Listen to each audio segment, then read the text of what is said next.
dérangez pas, ne lui dites plus rien, il n'y a rien à dire. Elle n'entend plus rien que le rythme du sang qui lui rosit les joues. C'est son premier amour, elle ne veut autour d'elle que silence et sourire.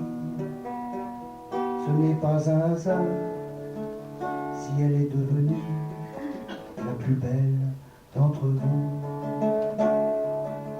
Voyez comme elle est belle avec dans ses yeux bleus de grands soirs qui se couchent. A-t-elle les yeux bleus? Je n'en sais rien, je sais que le bleu lui va bien. Hélas, elle est si belle que le roi, pour poser un baiser sur sa bouche, assassine la reine, trahit tous ses ministres, jette son cœur au chien. Elle a quitté ce soir et pour toujours les rondes enfantines, sous le regard sévère, pour ne pas dire jaloux, des maîtres d'alentour, qui lui ont tout appris, la danse et la grammaire, l'humour et la cuisine. Ils sont très étonnés qu'elle soit partie ailleurs pour apprendre l'amour. Ne la rappelez pas, si c'est l'heure du dîner, tant pis pour le potage. Au festin de ce soir, elle ne veut à sa table aucun autre invité que ce bel étranger, venu d'on ne sait d'où, porté par un nuage, qui fera dans son cœur la pluie et le beau temps, les premières giboulées.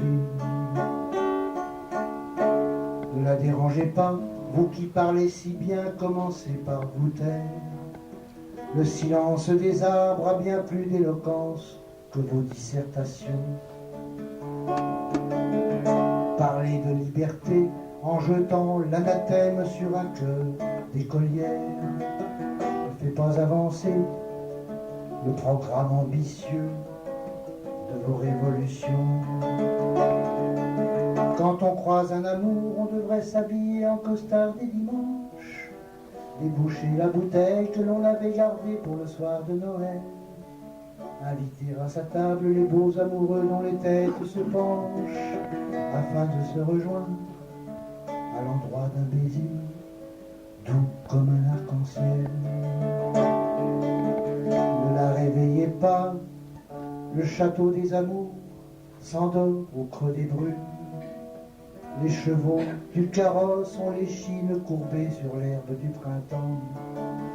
Cendrillon s'est blotti dans les bras de son prince, et la lune s'allume, veilleuse du dortoir, où les enfants de cœur deviennent mécréants.